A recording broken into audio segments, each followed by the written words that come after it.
Speaking of gratitude, Yes. welcome. I'm here with Kim Somers Egelsee, who I called you my mentor this time. Aw. It's like there's different ways to describe how you've touched my life, and then you're also such a close friend of mine. So thank you for being here. Oh, And thank you. Oh my God. I felt that you are a mentor to me and my girls. And I'm so grateful for you. I've learned so much about consciousness and yoga teachings and meditation. And mm, I just want to mention this is a little shout out for you, but because of all the years of family yoga, that we've all participated in, my daughter Noella the other day told me, oh, yeah, every morning, she's only 14, and every morning she writes in her gratitude journal, she writes quotes of the day, her goals of the day, and then she does a meditation oh my every gosh, day. oh, and Yeah. she's And just for a like, 14-year-old. oh my gosh, and just because she's gotten to be around her mom who does such things, but then that we made that part of our yoga, that something Right. like journaling could be seen as yoga. So oh, that's amazing. Yeah. Yeah. And that's where I knew I wanted to have you as part of this series because I love how you're such a model of such a beautiful relationship with your kids and with your husband and with your parents and with so many friends. And you're such a connector of people, right? I've noticed and known since we've met that you're always facilitating other people's growth in so many ways, right? Whether it's if people are working with you professionally as letting you be their spiritual coach or business coach, right? Hmm. Or leading them in their lives that way, but also how you just are always helping people. You're always connecting people, knowing who to connect with who, and so it's just I've noticed that about you for so long. Oh, So thank you. thank you for that. And it's just interesting to hear like how do you come to have the energy to bring that to your relationships of all sorts? Yeah, because you're always like giving so much to so many people. So Oh, yeah. thank you. I mean, I think it just has come naturally, like intuitively, like my childhood. Luckily, I've always been like best friends with my parents, and I'm an only child. And so they modeled always being Uh, kind and helping people uh, and connecting people and helping any way you can. And so I learned that really from them. And then I think it just has always come naturally. Like I'll actually get intuitive messages about, oh, like let's say, with you, Laura Jane, over the years, I'll be like, this person will pop in my head related to you. And I'll go, oh my gosh, I have to connect them. There's something there. They're going to work uh, together. uh, And so I just dare to do it. I'm like, you know what? If it doesn't work, it doesn't work. uh, So I've done that over the years with a lot of people and in retreats. I love it because in live retreats back in the day, soon to be hopefully, yeah. when we'd have like 50 people, I would love to just intuitively go, you and you go over there and connect. And people still are friends to this day, a lot of them from doing that. The one that I would say that I don't like to do that hasn't turned out well is matchmaking. Oh yes, I don't like you doing can't that. try I to don't like predict to be romance. responsible, Right, you know? right, yeah, yeah. Yeah. Right. Because that can be so much more intense. You don't want to be the one who arranged it, just in case. No, no, it You hasn't never worked know. out that well. So don't ever contact me for matchmaking. That's funny, but that's a good distinction because some might have thought that's where it had gone. Yeah, That's funny.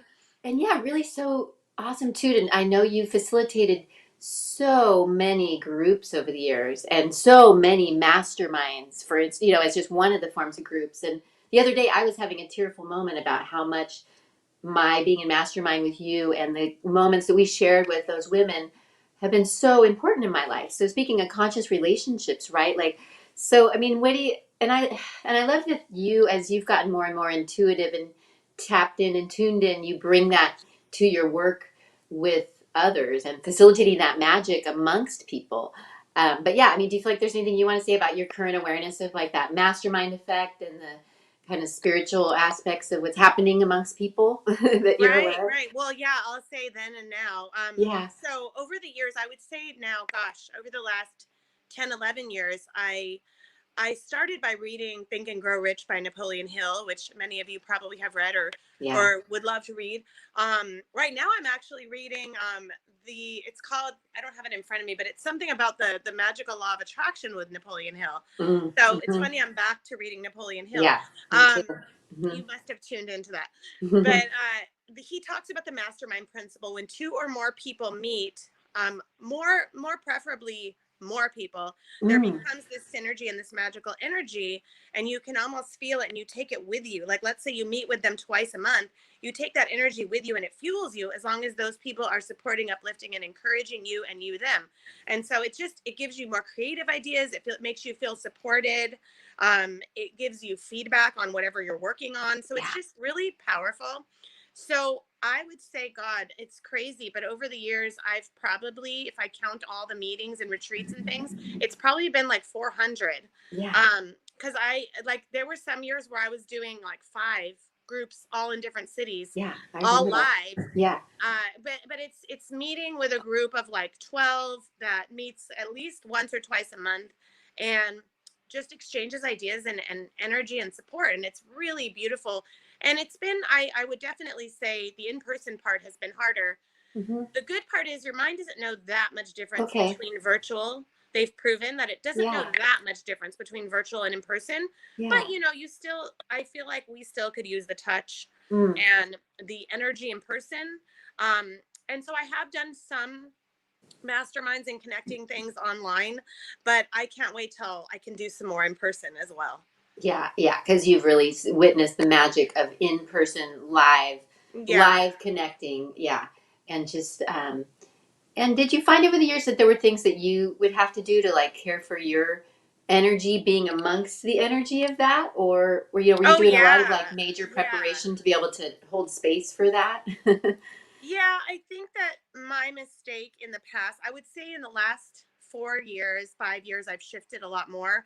Yeah. But in the beginning, I just wanted to help and accept everyone and anyone, and there's a difference between helping people from afar by putting out great content, or maybe keeping in touch on social media, or sending good vibes or prayers, and helping anyone and everyone and letting them all into your circle and into your energy, because not everyone can be a vibrational match for you.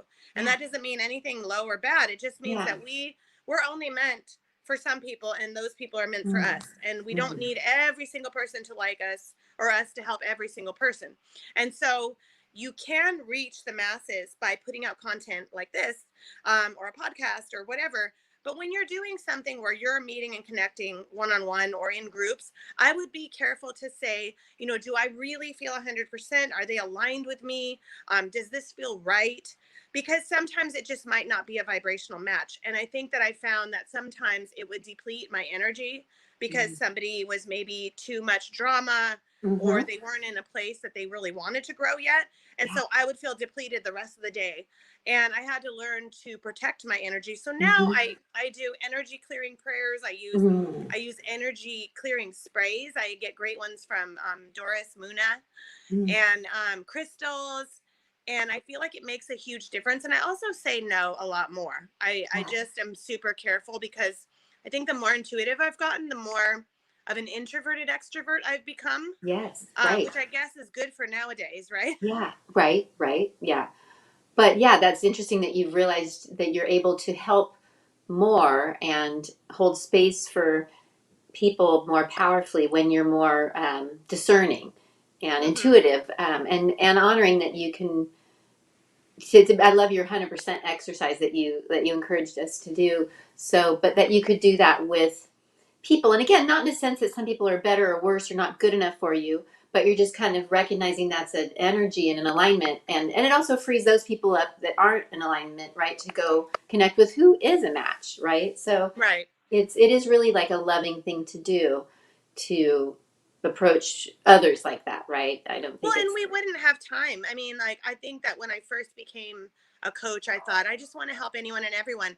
If we did that, we would be so depleted. We would not have time. So we really have to tune in, and who's really meant to work with me, and who am I meant to work with? Just uh, like us, we wouldn't, if we were hiring a coach or a healer, we're not going to go, you know what, I'm going to pick those 300 over there. It's uh, like, we're going to tune in and go, who am I really resonating with? Who's right for me? I love that, how you're, yeah, bringing in that constant asking for guidance into more and more and more of your um, work and relationships. Yeah, Right. and so I feel like I'd love to hear more about that, like more about how you do that, how you currently love to tune in and get that guidance, as it sounds like it's such a way of life for you, you know? Right. And Yeah. I actually learned a lot of the intuitive principles from you, and just Mm, tuning into nature and tuning into your inner voice and your higher voice and becoming silent and just mm, all of that, like how everything is yoga. mm. Um, and I feel like, I started to notice I had strong intuitive abilities for like 20 years ago, Yeah. and started really using them maybe like 17 years ago. Yeah. And it more started with just noticing when I was right, like noticing like physical feelings, sometimes messages, they come in for me, they come in kind of like an energy and words Mm. coming in through here. It's hard to explain, but Yeah. sometimes I write things. Sometimes it's signs that you're seeing over and over again, Mm. and messages from the universe that you're hearing the same song 7 times in one day, or things like that are not an accident.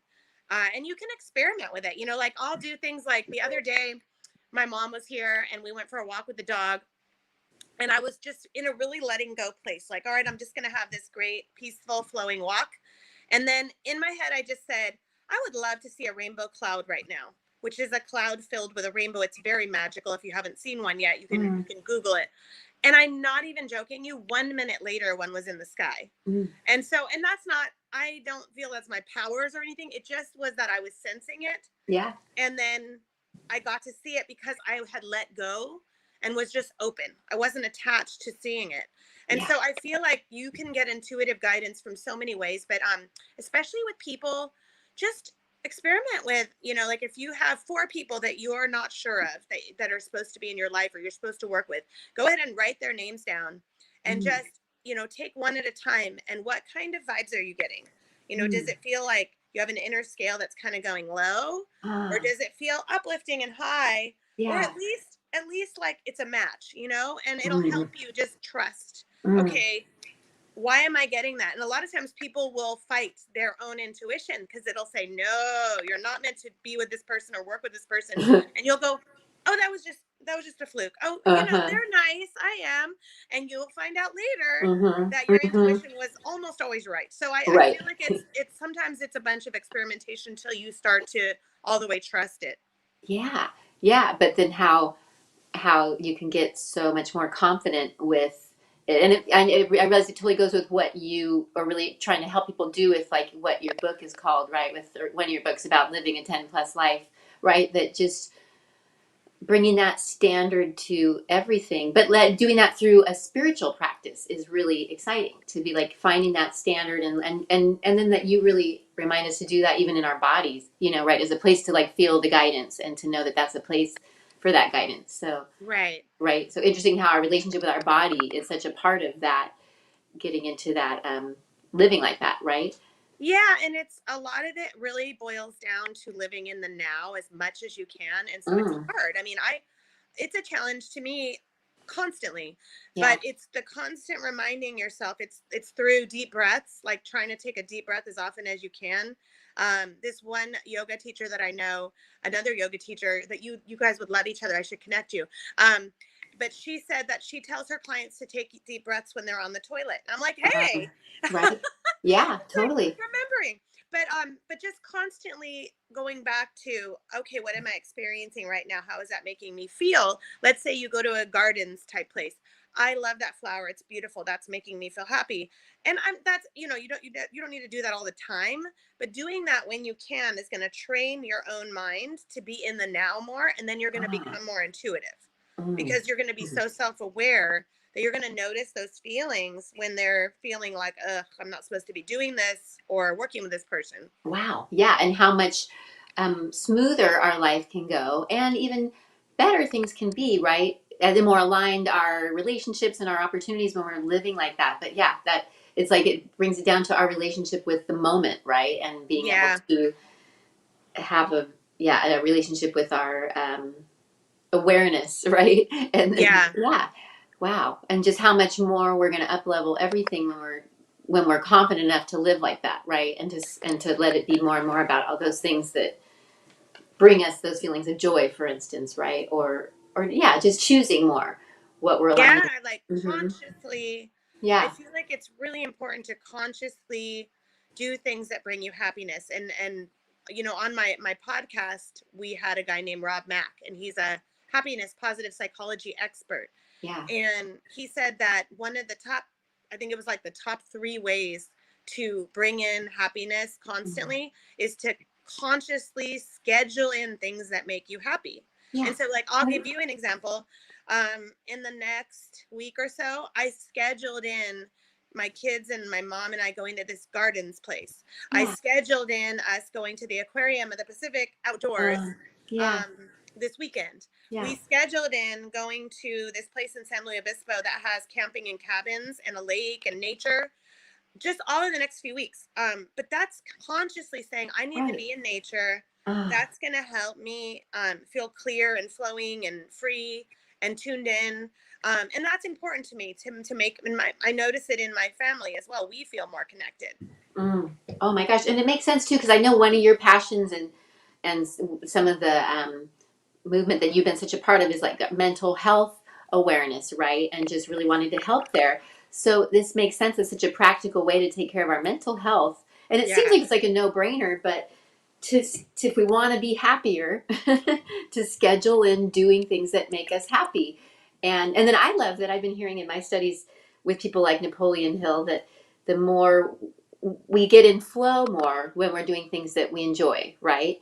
And Yeah. then when we're in flow is when we tend to be more intuitive, and then living more intuitively helps us live more in flow more. So yeah, it just really all goes together. And when we're in flow, that's when like the happiness chemicals come too. So it's, yeah, it makes sense to build in that happiness for you and your family, right? As just a way to be in relationship with your mental health, right? Right. Right. And I think for those out there that, they're wondering what that means with their purpose or their career. Yeah. Uh-huh. And it goes back to that old standard of like when you're figuring it out, what feels like play? What feels Mm, like you lose track of time? Do you have a work day where you go, "Oh my gosh, all 6 things I'm doing, I feel so excited to do." And I always think like, okay, try to do those things, try to schedule in those things with work, try to shift into a career or be in a career or purpose that involves those things. But if you're not, you can work towards it, do something on the side, find ways to get creative. Or I always try to say that you could go, okay, here's the 10 things I have to do today. How can I find something good in each one of them? mm, And that mm, that's a good challenge because sometimes people hate their job and it's like, well, find the little things. I mean, maybe it's literally just putting a vase of flowers on your desk, or seeing yeah. how many people you can smile at that smile back today, Mm, you know? Yeah. So bringing the happiness into that situation in various ways, or just yeah, ways that can help you be in there differently. So yeah, but and it just makes sense that the more that we're willing to yeah only live like that, that we're well, I was gonna say, I think that when we feel that joy, I feel like that's a spiritual confirmation too, right? That whole like follow your bliss as like a way of being in your passion and your purpose. So that's part of where it's important to tune Right. into and to dream that we can live a life like that, because it might, I would say, mean when we're most in purpose and even most connected is when we're feeling like that, right? Yeah, So yeah, yeah. totally. And I find that it's less about material things and it's less about status and it's more about experiences and memories and how you're feeling. And it took a while to all the way learn that. I feel like, image, status, all that stuff, it gets so ingrained, Yeah. and it also is depending on who you're spending time with and what you're putting into your mind. But the more I feel like for everyone, like for the most part, the more they can go more into their feelings and their experiences and what memories they're creating. And at the end of the day, say, this is what I did today and this is how I felt today. They're going to Mm, find that that's where, people on their deathbed don't talk about their status or what material things they had. My grandma, when she was about to pass away, kept talking about all the trips we took. mm, yeah. Yeah. And I think that is such I love that kind of grounding reminder that we have this mortality, and then yeah, what are we going to be thinking and feeling at the end of our lives? and and I'm thinking about that quote that says like we'll be more likely to regret the things we didn't do versus what we did do. And But I'm also just thinking about with relationships too. Like that's where it would feel so awful to have regrets, right? So coming back to human relationships, it's so interesting how all of this can help our human relationships be better, how we can even be better in our relationships, right? When we're even like living happier and even more in our passion and purpose, but that's going to translate to the end of our lives, having less regrets in relationship, right? But maybe also because we don't regret what we didn't do as far as following that intuition. So, Right. yeah, kind of an interesting twist. Yeah. Totally. And yeah, I just feel so curious about the how much our spirituality can be enhancing it all, right? Which is, I feel like, what so much you're helping us do through, but making it practical through things like doing things that make us happy, right? Because Hmm. that's, we don't even have to call that a spiritual thing. We can think of it as just practical.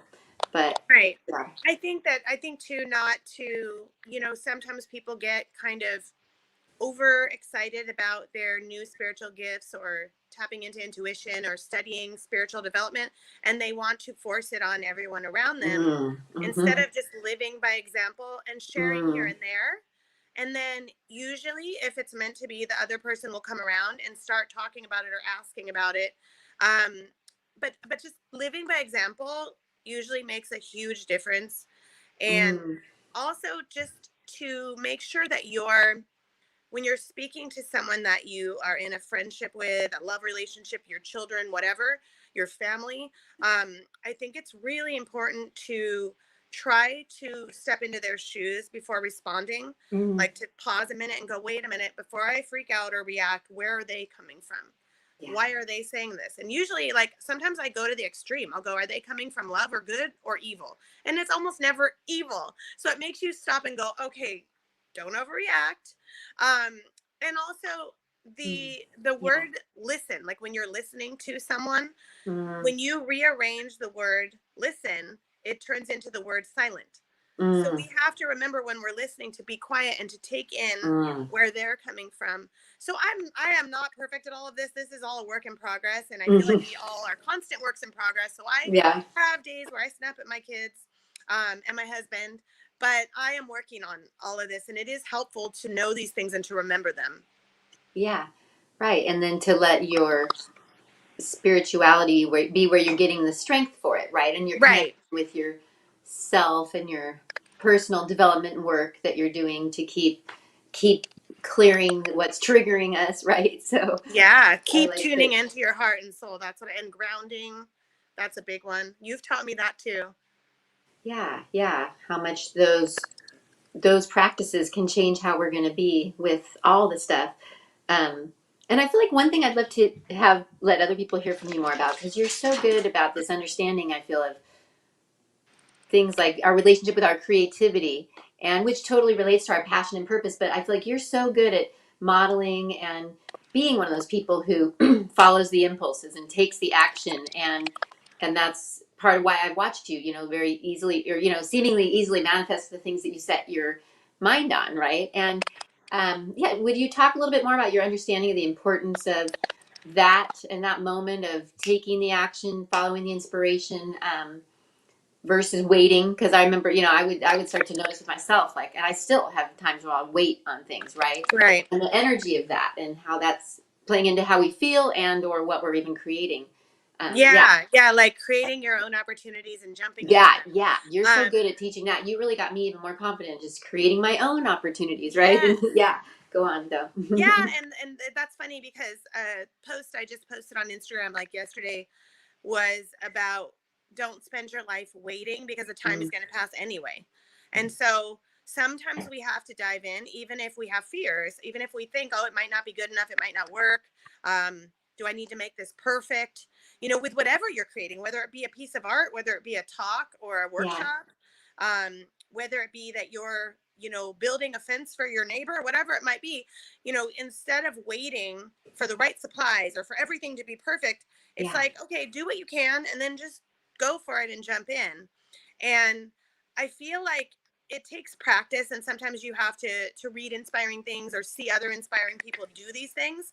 But if you dare to get past the fear and just do it anyway, then it can turn into magical manifesting. And it, when I first became a coach and a speaker, I didn't have that many connections in that field. And so all of a sudden, I always am open to divinely inspired ideas coming in. And I think that the more you listen to music and do things that are creative, like even if you're not good at art, do art, Mm, or watch inspiring mm, videos, read inspiring things, talk to inspiring people, then more inspired ideas will come in because you're activating that part of your brain and you're mm, activating the consciousness and the energy to magnetize that. And so let's say the idea comes in. So when I first started doing all of this, I was like, you know what? I really want to have a workshop every month that brings in women together and that we can all just be heartfelt and have these great speakers we learn from. And back then, that was years ago, almost 10 years ago now.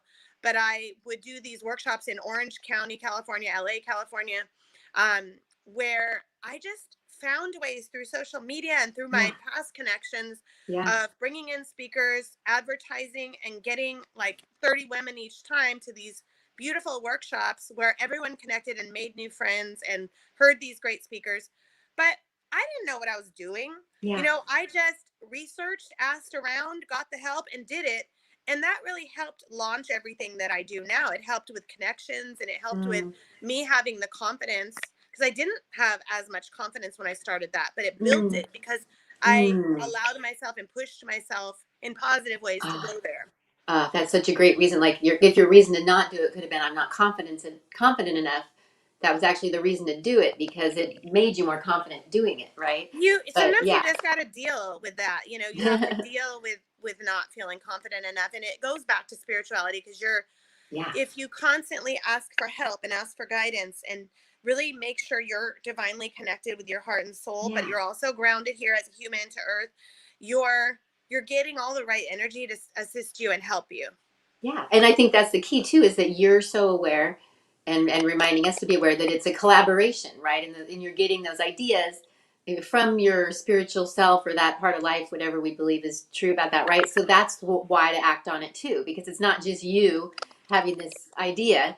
It's like this idea from infinite intelligence, or right? And that's kind of what we get from people like Napoleon Hill, right? Is to Right. remember Right. we're in collaboration, or even like Jesus was saying that, right? I think that it's a collab. Yeah. Right, Yeah, we're so not in it alone. yeah, I love that. And just that awareness, how that can change everything when we see life as a spiritual collab. Right. Yeah.